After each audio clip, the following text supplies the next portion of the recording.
اسرار نے بابا سے کہا، بابا آپ اچھا نہیں کر رہے۔ اسرار کے لہجے میں تنبیہ تھی، ہم اچھا کر رہے ہیں یا برا خوب اچھی طرح جانتے ہیں، تم ہمیں دھمکی نہ دے، اب تیری بات آگے بڑھ چکی ہے، اب واپسی ممکن نہیں ہے، بس آج کی رات اور تو، اس کے بعد تجھ پر ہمارا قبضہ پکا ہو جائے گا، ہم جو چاہیں گے وہ تو بولے گا، ہم جو چاہیں گے وہ تو کرے گا، تیرا دل دماغ ہماری مٹھی میں آ جائے گا، اب تیرے پاس فرار کا کوئی راستہ نہیں بچا، بس اسرار آج کی رات ہے تو۔ بابا کمبل نے سارا بھید کھول دیا۔ وہ ایک بڑا ساحر تھا، اسے اپنے منتروں پر بڑا ناز تھا، وہ جانتا تھا کہ ایک رات کا عمل اور رہ گیا ہے، اس کے بعد اسرار مفروج ہو کے رہ جائے گا۔ اچھا بابا، جیسی تمہاری مرضی، اگر تم مجھے قربان کرنے پر تل گئے ہو تو ٹھیک ہے، تم اپنی مرضی کر گزرو۔ اسرار نے کچھ سوچ کر اپنا لہجہ بدل دیا، اس نے ہتھیار ڈال دیے، پسپائی کا راستہ اختیار کر لیا۔ ہاں یہ ہوئی نا بات، اب تو آ گیا ہے سیدھے راستے پر، اگرچہ تو پوری طرح سے میری گرفت میں ہے، تیری موت کے بعد میں تجھے طاقتور بنانے کا پابند نہیں رہا، لیکن اب میرا تجھ سے وعدہ ہے کہ تو بھیڑ چڑھنے کے بعد امر ہو جائے گا، تجھے ایک ایسی طاقت مل جائے گی جس کا تو تصور بھی نہیں کر سکتا۔ بابا کمبل نے اس کی آنکھوں میں دیکھتے ہوئے کہا، ہمارا کالا تکیہ دے دے، ہم سوئیں گے۔ جی اچھا بابا۔ اسرار نے تخت سے اٹھا کر کالا تکیہ بابے کے حوالے کر دیا۔ اس تکیے کو لے کر عملیات والے کمرے میں بابا چلا گیا اور اس نے اندر سے کنڈی لگا لی۔ بابا کے اندر جاتے ہی اسرار دوسرے کمرے کی دہلیز پر سر پکڑ کر بیٹھ گیا۔ یہ کیا ہو گیا ہے؟ یہ تو بابا میری ہی جان لینے پر تل گیا ہے۔ اس کا خیال تھا کہ شاید ایسا نہ ہو، لیکن یہ بات تو سچ ہے، بابا نے اس کی جان نہیں چھوڑنی تھی۔ جب وہ راضی اپنی مرضی سے خوشی سے بھیڑ چڑھنے کے لیے آمادہ نہیں ہوا تو اس نے اس کے دل اور دماغ پر قبضہ جمانے کے لیے زبردست عمل شروع کر دیا۔ اب وہ عمل آج رات مکمل ہونے والا ہے، اگر آج کی رات گزر گئی تو پھر اس دنیا سے مجھے گزرنے سے کوئی نہیں روک سکے گا۔ تب تک اس نے فیصلہ کر لیا تھا کہ وہ آج کی رات گزرنے نہیں دے گا، وہ اس کا سحر توڑ دے گا، اسے بابا کا سحر توڑنا ہی ہوگا ورنہ کچھ باقی نہیں رہے گا۔ آج کی رات بڑی فیصلہ کن رات تھی، وہ سوچنے لگا کہ ایسا کیا کرنا چاہیے، اپنی جان کس طرح بچانی چاہیے۔ جو عمل اس پر کیا گیا تھا اس کے اثرات وہ اچھی طرح جانتا تھا، یہ ایک ایسا ساحر تھا جس کا کوئی توڑ نہیں تھا، اس عمل کا پورا ہوتے ہی اس کا معمول بن جانا تھا کہ وہ جو چاہتا بابا اس سے کروا لیتا۔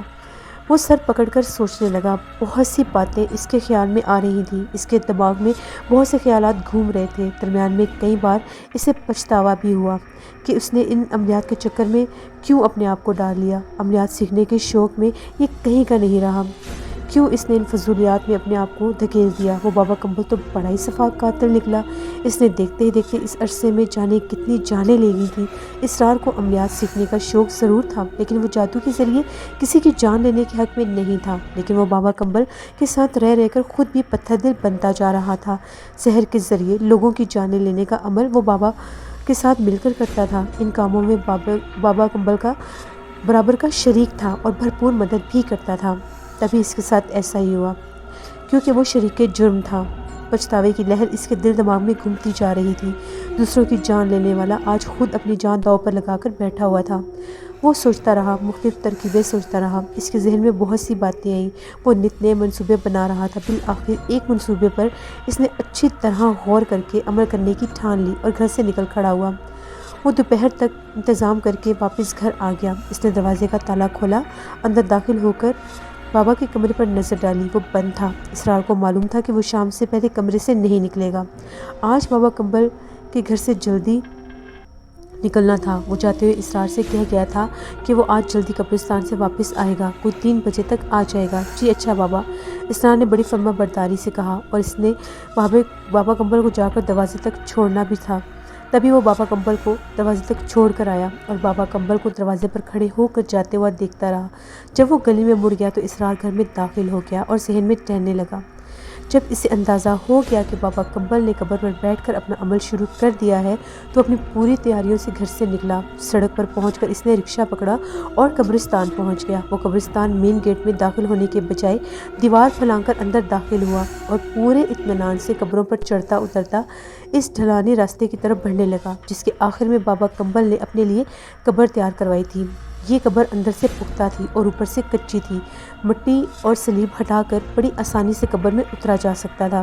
اسرار کے دونوں ہاتھوں میں ٹین کے بڑے بڑے ڈبے تھے، جنہیں اٹھائے وہ دھڑکتے دل کے ساتھ ہنڈاولے کی طرف بڑھتا جا رہا تھا۔ اول تو اس نے اس وقت یہاں کسی کو دیکھا بھی نہیں تھا اور نہ ہی اسے کوئی دیکھنے والا تھا۔ دیکھتا بھی تو یہی سمجھتا کہ کوئی شخص پانی بھر کے قبروں پر پانی ڈالنے کے لیے جا رہا ہے۔ پھر وہ لمحہ بلمحہ اس قبر کے نزدیک پہنچ گیا جہاں بابا کمبل تھا۔ اب وہ بہت محتاط انداز میں قبر کے پاس چلتا ہوا پہنچ گیا۔ اندھیرے میں اس نے دیکھا قبر کے اندر ایک طرف سے مٹی ہٹی ہوئی تھی، لیکن قبر کی جو سلیب تھی وہ اوپر دی ہوئی تھی۔ اس نے ذرا سا جھانک کر قبر کی سن گن لینے کی کوشش کی تو بابا کمبل کے منتر پڑھنے کی آواز اس کے کانوں میں آ گئی۔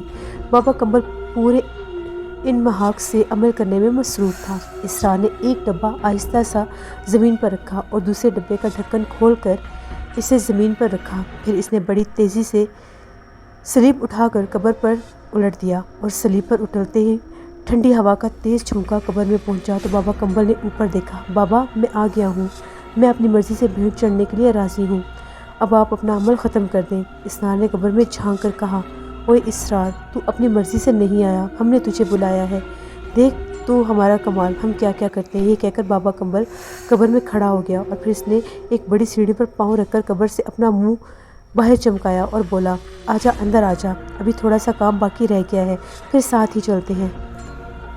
بابا کمبل اپنا جملہ پورا نہ کر سکا۔ ڈبے سے نکلنے والی موٹی دھار نے اس کے سر سے ہوتے ہوئی اس کے چہرے پر پڑی اور وہ الٹ کر قبر میں جا گرا۔ پھر اسرار نے اسے سنبھلنے کا موقع نہیں دیا۔ اس نے آنن فانن اس ٹین کے ڈبے کو، جس میں انتہائی خطرناک تیزاب بھرا ہوا تھا، بابا کمبل پر الٹ دیا۔ بابا کمبل نے ایک دو بار اٹھ کر کھڑے ہونے کی کوشش کی، لیکن وہ کھڑا نہیں ہو پایا۔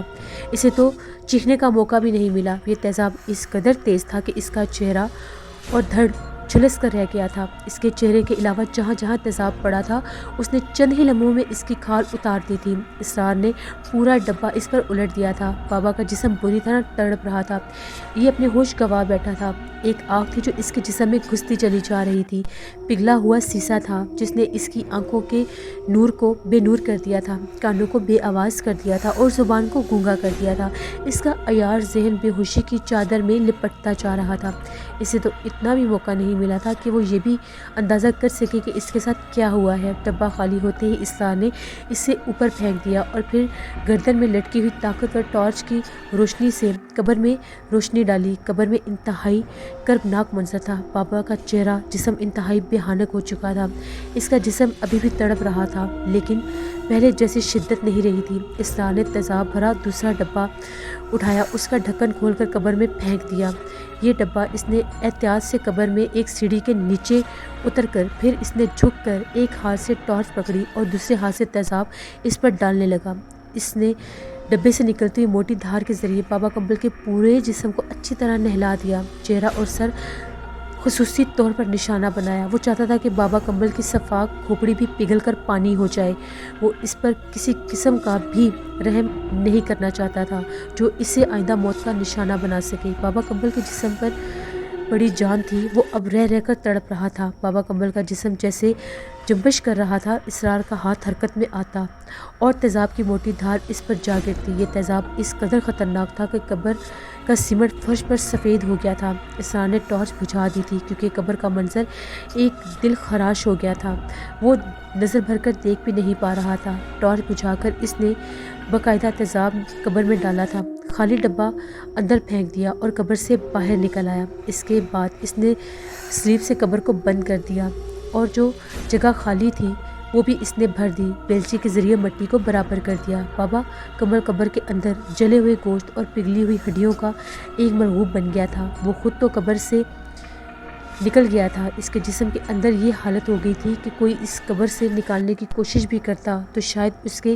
اعضاء بھی جھلس جاتے، وہ ٹکڑوں کی صورت ہی باہر آ سکتا تھا۔ یہ وہ شخص تھا جو دوسروں کی زندگییں ٹکڑوں میں بانٹ دیتا تھا، جس نے اپنے باپ کو قتل کیا تھا۔ وہ نہ جانے کتنے مرد عورتوں کو موت کی گھاٹ اتار چکا تھا اور اتارنے والا تھا۔ جو شیطان کا پجاری تھا، آج وہ اپنے شاگرد کے ہاتھوں انجام کو پہنچا تھا۔ وہ سوچ بھی نہیں سکتا تھا کہ جس شخص کو وہ بھیڑ چڑھانے کی تیاریاں کر رہا تھا وہ خود ہی اس کی بھیڑ چڑھ جائے گا۔ اس کو کہتے ہیں کبھی کے دن بڑے تو کبھی کی راتیں، ہاتھی کبھی بھی چونٹی کے ہاتھوں مارا جا سکتا ہے۔ بابا کمبل کو یہ قبر بہت پسند آئی تھی۔ وہ اسے ہنڈاولہ کہتا تھا۔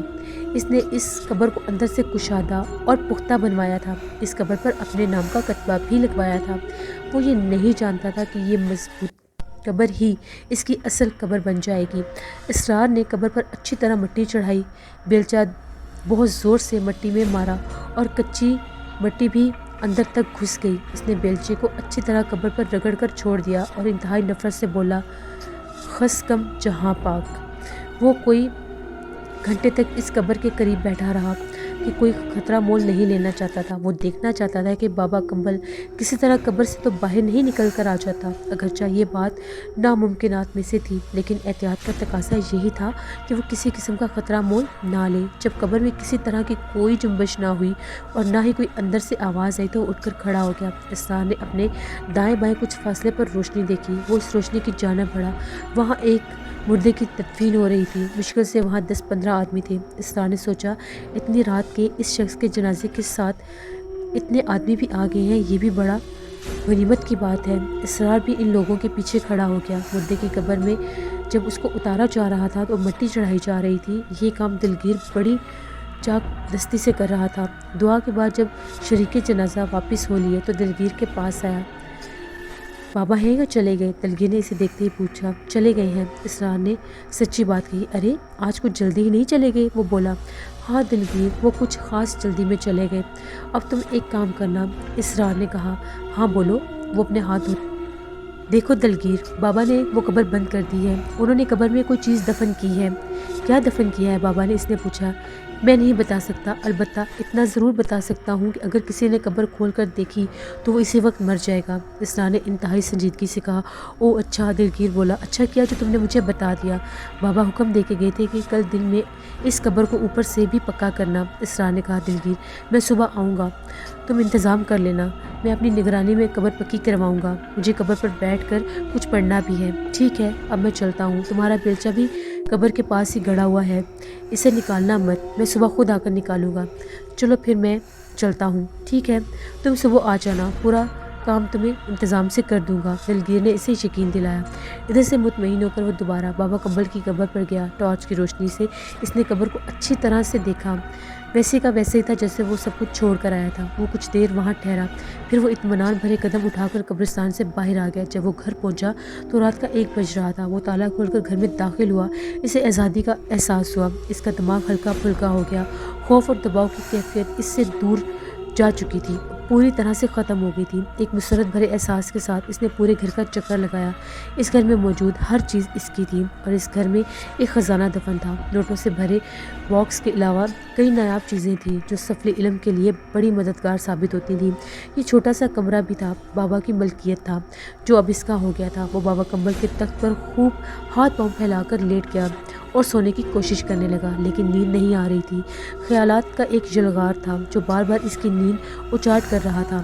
سب سے بڑی خوشی یہ تھی کہ وہ بچ گیا تھا، ورنہ بابا کمبل آج کی رات اپنا عمل مکمل کر کے اسے نادیدہ قوت کی گرفت میں لے لیتا اور بے دست وہ اس کو ایک دم سے اس کی گردن قلم کر دیتا اور اپنے عملیات کو اور پکا کر لیتا اور بآسانی اس 12 ہاتھ والی کے چرنوں میں ڈال کر اس کی گردن پر چھری پھیر دیتا۔ لیکن وہ چھری کے نیچے آنے والا نہیں تھا۔ یہ ایک احساس تھا کہ وہ آزاد ہو گیا ہے اور یہی ایک احساس اس کی جان بچا گیا تھا۔ یہ احساس تھا کہ اس کا دشمن ہمیشہ کے لیے نیست و نابود ہو گیا تھا۔ وہ اس گھر میں موجود ہر شے کا اب خود مالک تھا۔ یہ دوسرے احساس مل کر اس کی نیند اڑانے کے لیے کافی تھے۔ پھر مستقل منصوبہ بندی بھی تھی۔ سوچتے سوچتے پوری رات آنکھوں میں کٹ گئی۔ صبح ہوتے ہی وہ نہا دھو کر گھر سے نکلا۔ پہلے اس نے مارکیٹ سے ایک بڑے ہوٹل سے حلوہ پوری کا ناشتہ کیا اور پھر رکشہ پکڑ کر قبرستان پہنچ گیا۔ وہ تیزی سے قبر پھلانگتا ہوا بابا کمبل کی قبر پہنچا اور یہ دیکھ کر اسے بہت خوشی ہوئی کہ قبر جو کی توں تھی۔ بیلچہ قبر پر اسی طرح گڑا ہوا تھا جس طرح اس نے گاڑا تھا۔ قبر کے برابر ایک بلاک جمع تھا۔ اس کا مطلب یہ تھا کہ دلگیر نے صبح تڑکے ہی کام شروع کر دیا تھا۔ شام ہوتے ہی قبر اسرار کی مرضی کے مطابق پکی ہو چکی تھی۔ اس نے کافی زیادہ پیسے بھی دلگیر کو دیے تھے۔ وہ 2000 روپے دلگیر کو بطور خاص بھی دے دیے۔ وہ 2000 دے کر دلگیر کی باتیں کھل گئی۔ دلگیر بابا کا حکم ہے کہ اس قبر کی حفاظت کی جائے، اسے کسی قسم کا نقصان نہیں پہنچنا چاہیے۔ اسرار نے بہت تنمیز سے اس کو یہ بات کی۔ لو جی، تم فکر ہی نہ کرو، میں ہر وقت اس قبر کی حفاظت کروں گا، اسے بھلا کوئی نقصان نہیں پہنچا سکے گا۔ آپ بابا جی کو بول دینا کہ اس قبر کی طرف سے بے فکر ہیں۔ دلگیر نے بڑے یقین سے اسے کہا، چلو ٹھیک ہے، ویسے بھی میں ادھر کا چکر لگاتا رہوں گا۔ اسرار بولا، آپ جب چاہو آ سکتے ہو، بس اب اس قبر کی ذمہ داری میری۔ دلگیر نے سینے پر ہاتھ رکھ کر کہا۔ پھر وہ مزید ہدایات دے کر قبرستان سے نکل آیا۔ وہ یہ بات اچھی طرح جانتا تھا کہ اس قبر کو دلگیر کے علاوہ کوئی نہیں توڑ سکے گا۔ قبر کے ٹوٹنے کی صورت میں بابا کمبل کی قتل کا انکشاف ہونے کا ڈر تھا، اسی لیے وہ قبر کو نہایت پختہ بنوا چکا تھا اور ساتھ ہی ساتھ قبر کی حفاظت کی تلقین بھی کر گیا تھا تاکہ قتل کا راز ہمیشہ راز ہی رہے۔ رات کا کھانا کھا کر وہ 9 بجے گھر واپس پہنچا۔ کچھ دیر اس نے تخت پر آرام کیا۔ اب وہ بابا کمبل کی طرف سے بالکل مطمئن ہو گیا تھا، کسی قسم کا کوئی خدشہ مول نہیں لینا چاہتا تھا۔ آرام کرنے کے بعد اس نے بابا کے عملیات والے کمرے میں ایک چیز کا جائزہ لیا۔ ٹین کے باکس کے علاوہ لاکھوں روپے تھے، سفری علم میں کام آنے والی بہت سی قیمتی چیزیں تھیں، کچھ نایاب چیزیں بھی لوہے کی الماری میں موجود تھیں۔ یہ ایک بڑا خزانہ تھا۔ الماری میں ایک خفیہ خانہ بھی تھا جس کا تالا بند تھا۔ اس تالے کی چابی اس نے پوری الماری میں تلاش کر لی، کہیں نہیں ملی۔ کمرے میں بھی تالے کی چابی کو تلاش کرتا رہا، بالآخر وہ چابی اس کو ایک بیگ سے مل ہی گئی۔ چابی نکال کر اس نے دھڑکتے ہوئے دل کے ساتھ خفیہ خانے میں جیسے اس چابی کو لگایا، وہ کھل گیا۔ اس نے خانے کا پٹ کھول کر اندر ہاتھ ڈالا۔ ایک گہرا خانہ تھا۔ اس خانے میں کپڑے میں لپٹی چیزوں کے علاوہ اور کچھ بھی نہیں تھا۔ یہ چیز ایک کالے کپڑے میں لپٹی ہوئی تھی اور اوپر سے دیکھتے ہوئے یہ زیور محسوس ہو رہا تھا۔ اسرار کی سمجھ میں نہیں آ سکا کہ یہ کس قسم کا زیور ہے۔ اس نے الماری میں اسے محفوظ خانے میں رکھا گیا تھا۔ اسرار نے کپڑا کھولا تو اندازہ غلط ثابت ہوا۔ یہ زیور کا ڈبہ نہیں تھا بلکہ ایک موٹی کتاب تھی، خاصی پرانی، جس کے صفحے زرد ہو چکے تھے اور کئی صفحے کتاب سے الگ ہو چکے تھے۔ اسرار کو بڑا تعجب ہوا کہ یہ کس قسم کی کتاب ہے جسے بابا نے بڑی حفاظت سے رکھا ہوا تھا۔ اس نے کتاب کھول کر سرسے سے جائزہ لیا۔ یہ بات روشن طور پر عیاں ہو گئی تھی کہ یہ کتاب واقعی بہت قیمتی تھی، انتہائی نایاب۔ یہ عملیات کی کتاب تھی جس میں مختلف خبیث روحوں کو اپنے قبضے میں کرنے کے منتر اور جاپ لکھے ہوئے تھے۔ اس میں شیطانی روحوں پر قبضہ کرنے کے علاوہ بہت کچھ تھا۔ اسرار کتاب کو دیکھ کر بے پناہ خوش ہوا اور صحیح معنوں میں وہ ایک نایاب خزانہ تھا۔ یہ کتاب اتنی پرانی تھی، لگتا تھا کہ بابا کے ابا کی ہوگی۔ اس کتاب میں طرح طرح کے کپڑے لپٹ کر ایک خفیہ خانے میں اس کو رکھا گیا تھا اور خاص طور پر اس کو مقفل کر دیا گیا تھا۔ اسرار اس گھر کو فروخت کر کے یہاں سے نکل جانا چاہتا تھا۔ اس نے آس پاس یہ مشہور کر دیا تھا کہ بابا کمبل حیدرآباد منتقل ہو گئے ہیں، وہ مستقل وہیں رہیں گے، اور ان کے پڑوسیوں سے بھی یہ بات کر دی تھی کہ وہ مکان کو فروخت کرنا چاہتے ہیں، اگر کوئی خریدنا چاہے تو وہ سستا ہی دے دے گا۔ پڑوسی اپنے مکان کو وسیع کرنا چاہتے تھے تو وہ فوراً ہی راضی ہو گیا۔ ویسے بھی یہ مکان بہت سستے میں مل رہا تھا۔ اسرار نے پہلے سعود آباد میں ایک گھر کرائے پر حاصل کیا اور وہاں منتقل ہو گیا۔ پھر اس نے مکان کا سودا پکا کر لیا اور جو پڑوسی سے رقم لی تھی اسے لے کر یہاں سے نکل گیا۔ 2 ماہ کے بعد اس نے سعود آباد بھی چھوڑ دیا اور لیاقت آباد میں ایک چھوٹا سا مکان خرید کر وہاں شفٹ ہو گیا۔ اس علاقے میں اس نے ایک پی سی او کھول لیا۔ پی سی او تو محض نام کا تھا۔ اس دکان پر وہ خود بھی فون کرنے نہیں آتا تھا، بس اسے اپنے پاس اس نے بنا لیا تھا کہ کسی قسم کی شبدے بازی دیکھتا رہے۔ پی سی او پر ایک بار آنے والا بار بار آنے لگا۔ ایک دن صبح پی سی او کھولتے ہی ایک پریشان حال خاتون اندر داخل ہوئی۔ وہ برقعے میں موجود تھی اور چہرہ کھلا ہوا تھا۔ ادھیڑ عمر عورت تھی اور چہرے پر ہوائیاں اڑ رہی تھیں۔ اس نے آتے ہی اپنے چھوٹے سے پرس سے ایک پرچی نکالی اور اسرار کو دیتے ہوئے بولی، جلدی سے یہ نمبر ملا دو۔ اسرار نے پرچی پر اس کا نمبر پر نظر ڈالی، ریسیور اٹھا کر نمبر ملایا۔ ادھر سے کسی عورت کی آواز آئی تو ریسیور اسرار نے عورت کی طرف بڑھا دیا۔